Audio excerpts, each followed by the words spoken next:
So hello everyone, welcome to the third talk on Alive, Aware, Awake, hooray! And today I'm going to be talking about the second foundation of mindfulness, which is vedana.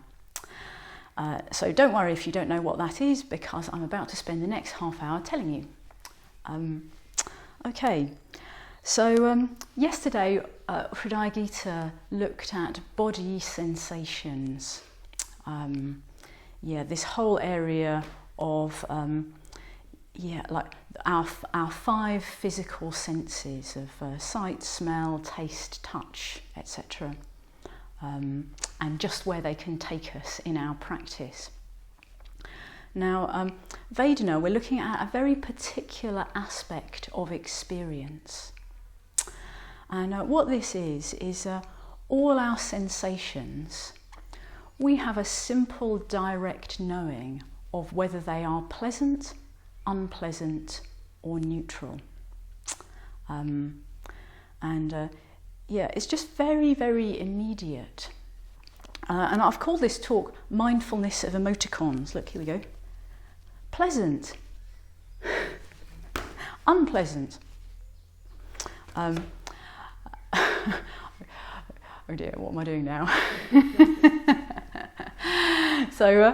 I think, so just notice right now in your own experience.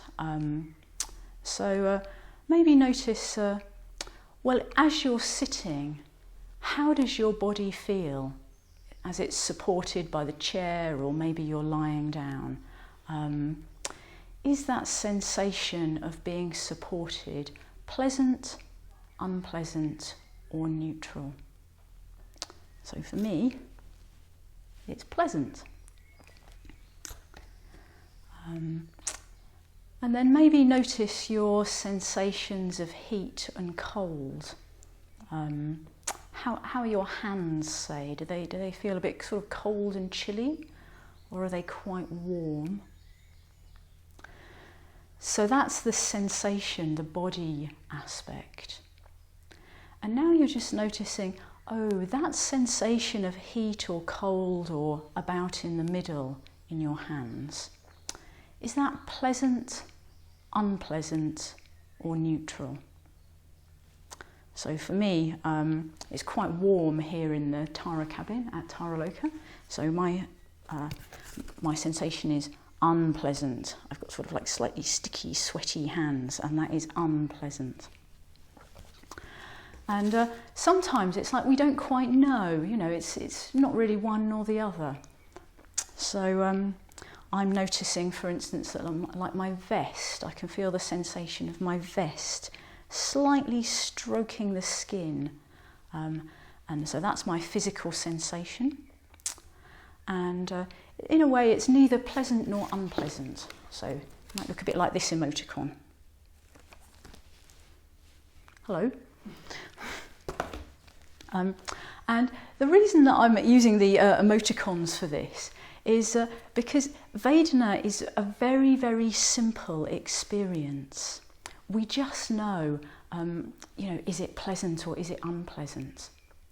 And emoticons, they're not very nuanced, are they?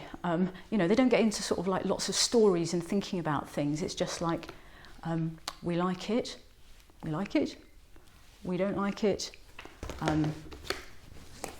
We're kind of not bothered. We're not bothered either way. We often actually we're ignoring. We're not noticing it. So vedanas are going on all the time. All our sensations, all our touch, our vision. I'm looking across at Hridaya Gita behind the camera, and the light on Hridaya Gita's hair is really pretty. It's like, so that gives me a sort of pleasant sensation. I don't know, again, I've got this sort of sticky feeling on the palm of my hands. So the stickiness, that sensation, but I know straight away, that's unpleasant. So we've got these pleasant, unpleasant and neutral knowing just arising all the time, lots of them all our sensations, one after another. It's all going on at the same time. And just to say, it's like, this isn't a problem. We're not trying to get rid of them or anything like that. We're just noticing, oh, I'm noticing there's this sensation arising, I like it or I don't like it. We're just paying attention. We're noticing that aspect of our experience. So it's quite important to be able to distinguish vedana from the next foundation of mindfulness, which Maitrisiddhi will talk about tomorrow, which is chitta, or thoughts and emotions, all our, all the content of our sort of thinking, emoting minds. So I'm just going to give you a couple of examples to kind of split out these first three of the foundations of mindfulness. So it's morning and I'm having breakfast and I'm putting marmalade on my toast. And as I start eating the marmalade, there are sensations, there are physical sensations going on of the marmalade on my tongue. So it's sweet, it's tangy, it's tasty. Now, what is the vedana of that? It's pleasant. I like marmalade on my toast.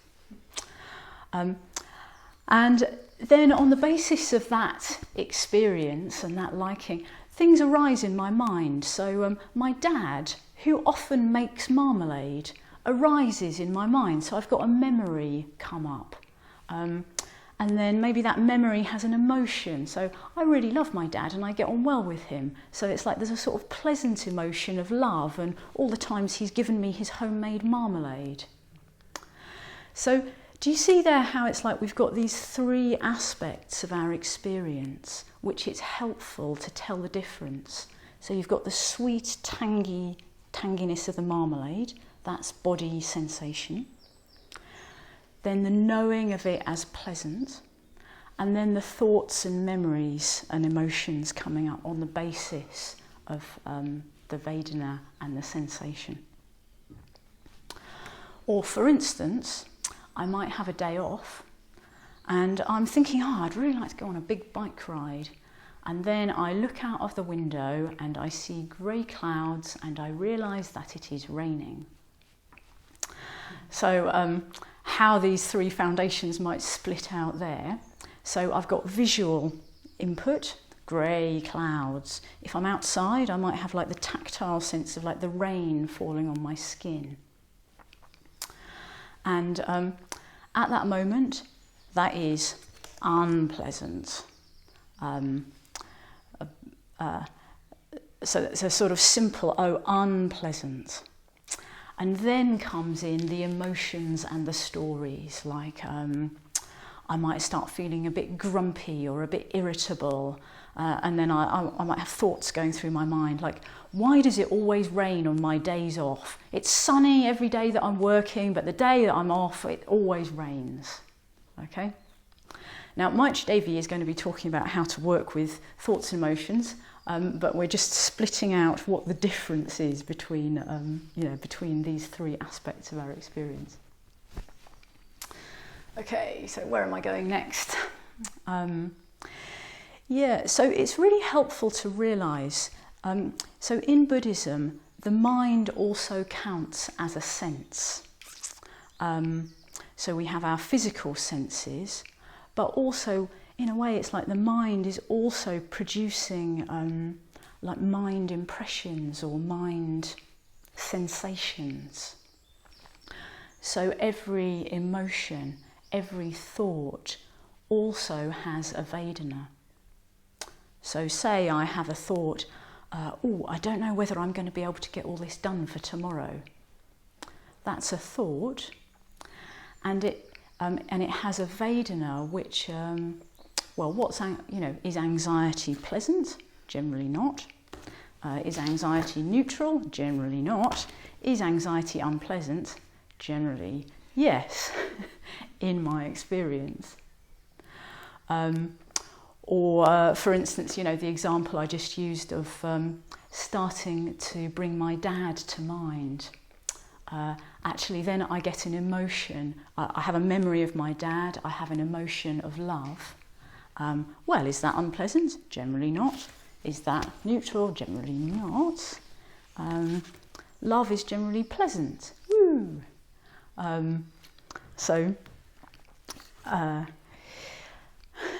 again, if it's a mind sensation, a thought, an emotion, a memory, actually we can also, we can consciously choose to pay attention to the vedana, the simple, is this pleasant? Is this unpleasant? Is this neutral? And this can really help simplify. Okay. The reason I'm looking in this direction is because I've got a flip chart behind the camera.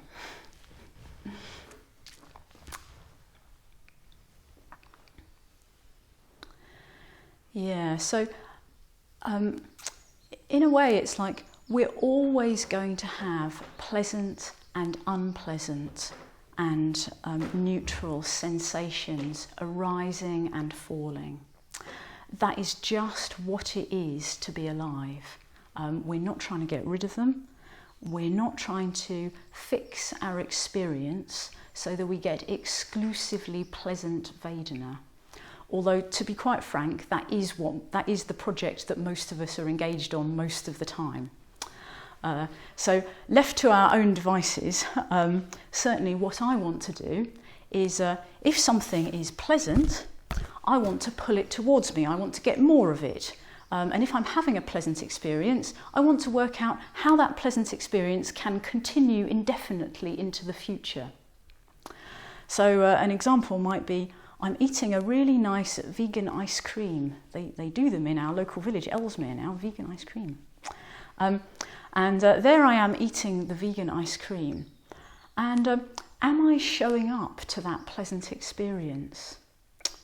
Now, if I'm consciously paying attention to this foundation of mindfulness, I could be really enjoying my mint choc chip ice cream and kind of going, yeah, the sensation as I'm swallowing it and the sweetness and the mint on my tongue.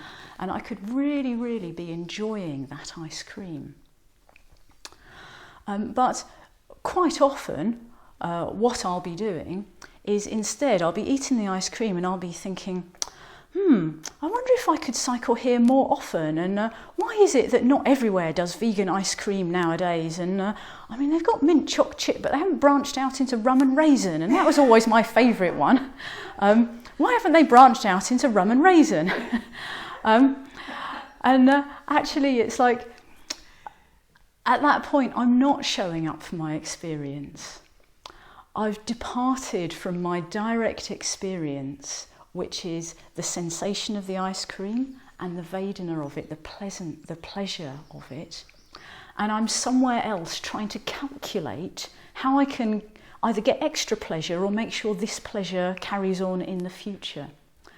And this is completely nuts, because what it means is actually we're not fully allowing and enjoying the pleasant experiences that are arising. So when we're trying to grasp at this future experience and we're just not showing up for the pleasure of the ice cream, well, actually that's just a shame, and actually we're causing tension on quite a deep level of our being by continually trying to grasp for what we don't have, or trying to make permanent the pleasure that we do have. And actually that just causes us suffering in the long term. So then when we have something that is unpleasant, my natural response, so unpleasant, my natural response is to push it away. So in that example of wanting to go for a bike ride and it's raining, it's like, so I have this experience, the raindrops are falling, they're landing on my skin, I'm seeing the grey clouds, it's fact, it's happening. Is there anything that I can do about this? Actually, when I try to push that experience away and it's like I don't want it, I'm resisting that experience. actually I'm adding a level of suffering, I'm adding a level of unpleasantness onto the simple facts of the matter, which is the sky is grey, the raindrops are falling. But also, I can't get rid of the unpleasant vedana. Actually, if I'm wanting to go for a bike ride and it's raining, that will just be unpleasant vedana. So it's not like I'm trying to get rid of that. But can I just sort of soften around it? Can I just notice, oh yeah, actually I wanted to go for a bike ride and that's unpleasant. Oh, what a shame. Now, just to say, if there's something you can do about your painful or unpleasant vedana, do it. I'm not saying don't do it. So, if you've got a headache, take painkillers. There's absolutely nothing the matter with that. Generally, in our experience, there will be enough unpleasant vedana arising without us going out looking for it. It's completely fine to avoid aspects of painful experience that it is sensible to avoid. So this isn't saying don't take paracetamol for some sort of like weird spiritual reason, okay? This is just how to relate more positively to unavoidable, unpleasant experience. Yes, and generally with neutral experience, what's happening is we're just ignoring it. And actually it's amazing how much of our experience we manage to ignore. And I think, well, in a way, like, what's the problem with that? We're sort of wired up to, to notice, oh, I want that, let's go for it, or I don't want that, right, let's push it away. But I think that the issue with ignoring a lot of our experience is that's when our lives can feel quite dead and dull and grey. And hopefully you'll get a taste of this over the week. As we pay more and more attention to our direct experience, it's like everything starts coming alive. It's like things, start arising in sort of vivid technicolor. I've got this sort of photo modifying program, and you can sort of, you can turn a photo into black and white, and then you can move this slider and you can slowly turn up the colour, the colour spectrum on it, and it slowly turns into colour. And if I undertake a period of intensive mindfulness practice, that's what it ends up feeling like for me, that slowly it's like I become interested, my direct experience becomes vivid and alive and aware. I remember my first mindfulness retreat. I'd gone into the bathroom to clean my teeth, and I had 3 coloured toothpaste, and I put it on my toothbrush, and I was just stood there going, wow, the colours, the white and the red. My goodness, my mind was just being completely blown by like the colours of the toothpaste on the white bristles of my toothbrush. So actually it's like we just show up to more of our experience, and then actually a lot of the experience that we ignore, it becomes more vivid, so it becomes either pleasant or maybe unpleasant, but actually usually I'd say the pleasant turns up. When we're blocking our experience, when we're sort of like pushing away what's actually happening in reality, we block a lot of the pleasure as well as the painful stuff. And that's just a shame. That's just a shame. So as we start paying attention to vedana, this aspect of our experience, there can be a real sort of existential release and an ease. And it's really helpful to keep us out of these thoughts and stories that maybe we don't want to go into. So now I'm going to talk about how to, how to work with the 3 different categories of vedana. And I'm probably going to spend most time on unpleasant because generally that's what we resist most, and quite often it's us blocking that means we resist the other two categories. Yeah. So I think the first thing might be work at the soft end. So we're going to be doing a meditation today where we simply notice the different sorts of Vedana in our experience. So if we can practice with mild sorts of unpleasantness, and we can just bring this sense of curiosity, like, I'm slightly too hot. What is that experience like? This lived experience of being slightly too hot, what is this like? And then we work up to more and more difficult levels of experience. Can we be genuinely welcoming of our experience, even if it doesn't feel that welcome? A word I find very useful is allowing.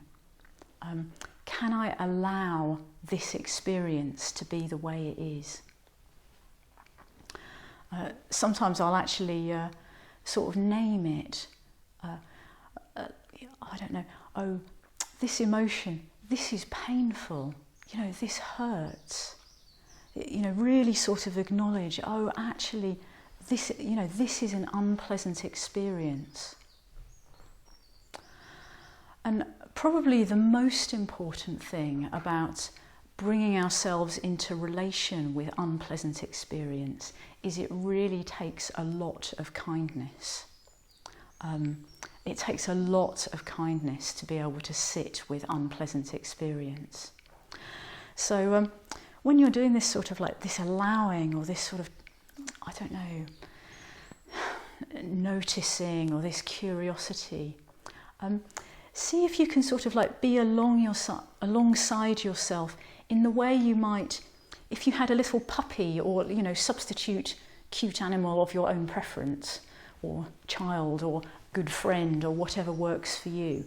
I'll talk about puppies because that's what works for me, where it's almost like I'm sort of relating to myself as like this sort of little being, and I wouldn't want that little being to suffer.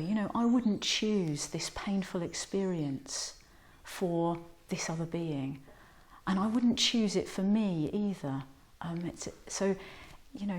However works for you, can you bring a sense of kindness and a sense of empathy and a sense of like, this hurts, I wouldn't choose this. And hopefully that can let us soften around that experience. As we do this, it's counterintuitive, but as we soften around the experience, actually it can become less painful. But actually, if we're doing it thinking, now if I just try really, really hard to be with this, then the suffering is going to go away, the painfulness is going to go away. Actually, that so doesn't work. It really is like we have to sort of like hold it in our love and hold it in our care, and hold it in sort of like gentle awareness. And then it may soften, but also it has to be okay if it doesn't. And another tip is simply notice, what else is there? Is there something else in my experience too? Is there anything pleasant in my experience? Can I hear bird song? Is there a blanket around me that feels comforting? What else can I include in my awareness? So now on to how to work with pleasant Vedana. Now you would think this was simple, but actually it can also be surprisingly difficult to stay with pleasure. Sometimes because we're blocking out a lot of our experience, and so if in the meditation you're trying to notice pleasant experience and you think there isn't any, go back and acknowledge the unpleasant experience, because usually it'll be, if no pleasant experience is arising, it'll be because you're blocking it. So, go back and sort of acknowledge, oh, what might I be blocking? And then see if any pleasant experience emerges. Don't ignore the subtle. So you might want to ask yourself, okay, so maybe it isn't like big ecstasy pleasure. Is there anything that's just very, very subtly, mildly pleasurable? And it might just be your clothes against your skin. They might just feel slightly pleasurable. So it doesn't have to be a sort of big bang pleasure. And if you really are spending time with pleasure and allowing it in, notice if anything arises like maybe fear or resistance. There can be a sense of, oh, if I just relax into this, I'll let my guard down. Or, I don't know, there can be quite a lot of sort of, fear and resistance to allowing pleasure.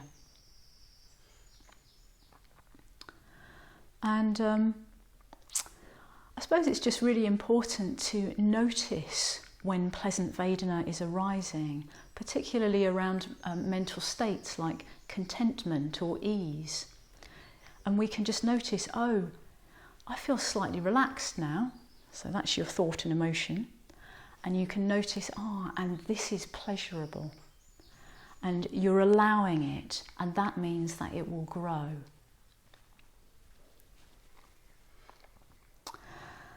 And with our neutral experience, again, we're just trying to bring a sense of interest, even if nothing very much in our experience seems that interesting.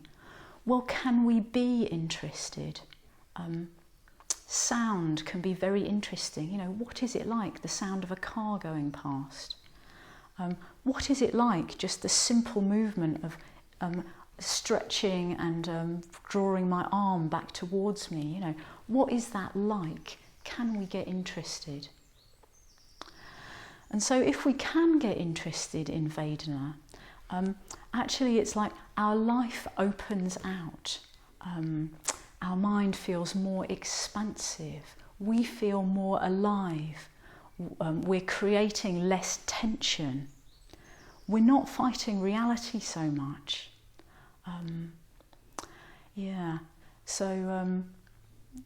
This second foundation of mindfulness, vedana, it really can be a doorway into being more present, more alive, more aware, more awake.